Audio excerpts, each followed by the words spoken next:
Shalom teman-teman Go Student, apa kabar? Semoga kalian serta keluarga bahagia dan sehat selalu ya teman-teman.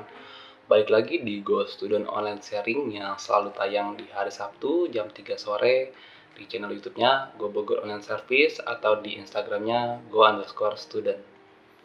Kembali lagi kita bersama akan merenungkan firman Tuhan dengan tema yang saya bawakan saat ini adalah Unlimited Love, dengan artian kasih yang tiada akhir, kasih yang selalu baru, kasih dari Tuhan kita Yesus Kristus. Ayat bacaan kita pada kali ini diambil dari Roma 8 ayatnya yang ketiga, dari ayat yang 37 sampai ayat 39. Saya bacakan. Tetapi dalam semuanya itu kita lebih daripada orang-orang yang menang oleh Dia yang telah mengasihi kita. Sebab aku yakin bahwa baik maut maupun hidup, baik malaikat-malaikat maupun pemerintah-pemerintah, baik yang ada sekarang maupun yang akan datang, atau kuasa-kuasa, baik yang di atas maupun yang di bawah, ataupun sesuatu makhluk lain, tidak akan dapat memisahkan kita dari kasih Allah yang ada dalam Kristus Yesus Tuhan kita. Ya, dari bacaan kita barusan dijelaskan bahwa tiada hal apapun di dunia ini yang mampu memisahkan kita dari kasih Allah kita, Tuhan Yesus. Nah, tapi bagaimana teman-teman, apakah kita sudah merasakan kasih Tuhan yang besar itu, atau kita nggak ngerasain sama sekali, atau biasa aja kayak gitu. Nah, ini mungkin menjadi pertanyaan bagi kita ya teman-teman. Kalau kita dikasihi oleh Dia, kita anaknya, kenapa kita seringkali dihadapkan dengan masalah? Atau pertanyaan lain, kenapa Dia membiarkan anaknya kekurangan atau menderita seperti itu? Mungkin jawabannya adalah karena Tuhan mau kita menjadi orang yang beriman, teman-teman. Dia mau kita selalu mengandalkan Dia dalam setiap permasalahan kita. Terus kenapa kita diberikan kekurangan atau penderitaan pada saat-saat tertentu? Nah, teman-teman, tanpa adanya kekurangan, maka kita sadar nggak sadar kita akan lupa caranya untuk bersyukur atas kecukupan yang kita dapatkan, teman-teman. Jadi mungkin kekurangan atau penderitaan yang kita terima itu adalah supaya agar kita bisa bersyukur, teman-teman, dan atas kecukupan. Karena apabila kita diberikan senang terus, kita akan merasa mengeluh pada setiap hal nantinya. Nah, lalu sebenarnya seberapa besar kasih Tuhan kepada kita? Nah, tadi kan di ayatnya dijelasin bahwa nggak ada apapun yang bisa memisahkan kita dari kasihnya Tuhan. Sebenarnya kasih Tuhan itu sebesar apa sih sampai nggak ada yang bisa memisahkan kita dari kasihnya, seperti itu kan?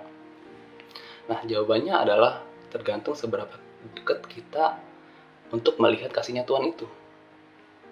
Nah, ibaratnya apabila kita mau melihat benda yang besar tapi dari jarak yang sangat jauh, teman-teman, benda yang besar tadi itu akan terlihat sangat kecil. Tapi ketika kita mencoba untuk mendekatkan diri kita untuk melihat benda itu, maka benda itu terlihat besar. Kita baru sadar bahwa benda itu memang besar, seperti itu. Nah, seperti juga kasih Tuhan terhadap kita, teman-teman. Apabila kita jauh dari dari Tuhan kita nggak bakal kita ngerasain, atau kita ngerasain kok kasih Tuhan nggak ada, kayak gitu kan. Nah, padahal kita tuh sedang berada dengan jauh dari Dia, teman-teman. Itu karenanya kita merasakan bahwa Tuhan tuh nggak mengasihi kita. Nah, kayak gitu. Mungkin teman-teman, pernyataan yang saya kasih tadi indah banget ya teman, karena seperti itu. Nah, tapi apakah itu adalah pernyataan yang benar, teman-teman? Nah, teman-teman bisa kayak buktiin sendiri. Nah, buktiin caranya kayak gimana? Teman-teman bisa mulai dari saat ini, mulailah untuk mendekat kepada Tuhan. Dengan caranya bagaimana? Tentu saja dengan bangun di pagi hari. Ketika bangun di pagi hari, teman-teman bisa mendekatkan diri kepada Tuhan dengan membaca firman-Nya dan berdoa. Ayat penutup kita ambil dari Roma 5 ayat 8. Bunyinya, akan tetapi Allah menunjukkan kasih-Nya kepada kita oleh karena Kristus telah mati untuk kita ketika kita masih berdosa. Oke, mungkin hanya demikian renungan yang bisa saya sampaikan kali ini, dan poin yang bisa kita ambil adalah yang pertama, tidak ada hal apapun di dunia ini yang dapat memisahkan kita dari kasih-Nya. Itu satu. Yang kedua, ketika kita dihadapkan dengan suatu masalah, sadarilah itu merupakan suatu ujian agar kita dapat menjadi pribadi yang lebih baik lagi, teman-teman. Hadapilah setiap masalah dengan hikmat dan beriman penuh kepadanya. Yang terakhir, Tuhan Yesus tidak pernah berhenti mengasihi kita. Mendekatlah kepadanya, maka kita akan merasakan kasih-Nya yang besar, kasih-Nya yang selalu baru dalam kehidupan kita. Terima kasih buat teman-teman yang udah nonton video Go Student Online Sharing saat ini. Tuhan memberkati kita semua.